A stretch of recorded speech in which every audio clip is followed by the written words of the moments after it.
गमछा के गरबा में लपेटी लेला माला आ चले तो गोड़वा ले कपड़ा टुकड़े धुरिया एगो ताली बजाई ओकरे के पूछ ले खाटी भोजपुरिया। भोजपुरिया कबो बरियारी ना करे, झूठों के मारा मारी ना करे। इस सारण सिवान छपरा के खून है, एक बार विश्वास से हाथ बढ़ा के देखा खून कबो गद्दारी ना करे।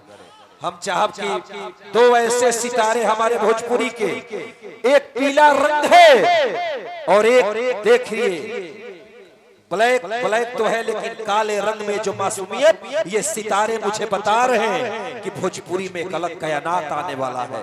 प्रदुमन परदेसी का वो जमाना आपको याद आएगा और ये चेहरे जब टेलीविजन के माध्यम से आपके आंगन में प्रसारित होंगे तब आप गौर कीजिएगा, दो चेहरे नया बन के हमारे छपरा को, सारण को और सिवान को खिलाएंगे। बाबूजी आपने कमजोर ताली दिया है, दोनों कलाकार के लिए एक बार दिल खोल के ताली बजा दीजिए। नाच करेगा भोजपुरी। सिकंदर भैया को धन्यवाद। मैं चाहूंगा कि सम्मानित करने के लिए गार्जियन आप मंच पे आ जाइए।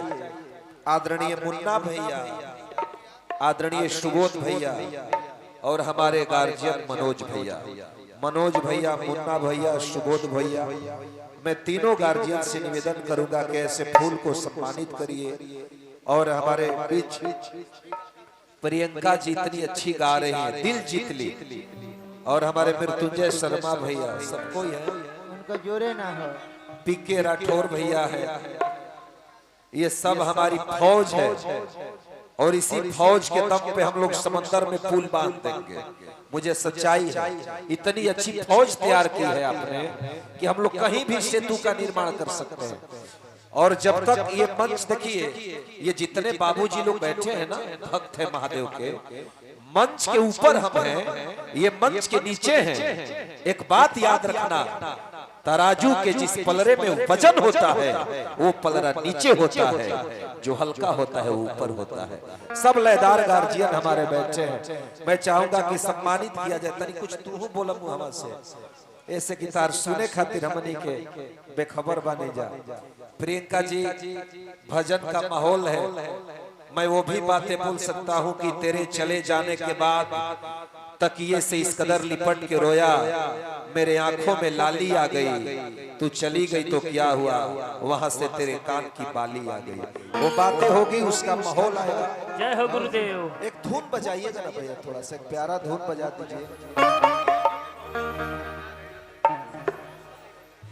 और दिन में जो कार्यक्रम सुन रहे थे हमारे शशि राजधानी, जो मार्तंड है, ऐसा चेहरा, और प्रदुमन परदेसी जी के शिष्य भी है, तो मैं चाहूंगा कि धन्यवाद है भाई को।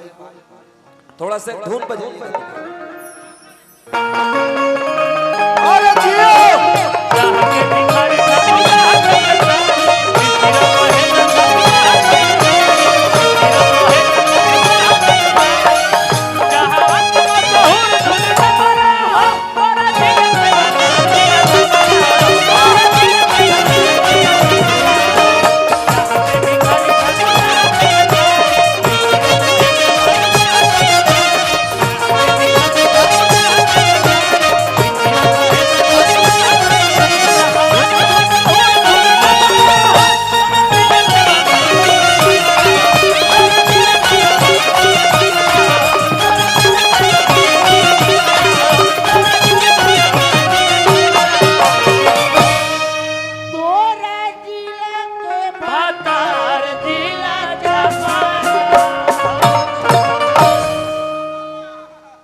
नर्तकी जो अनाइल बड़ी बंगाल से, उनका लोग से कहा रहे।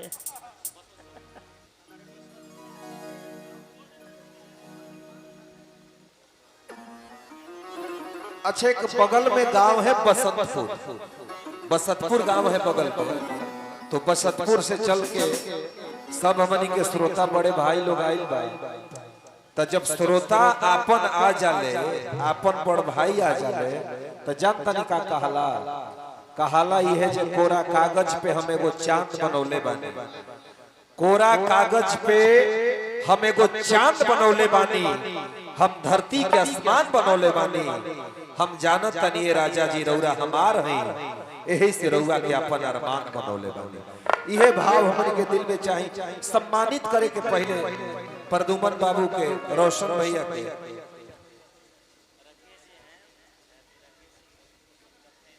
आदरणीय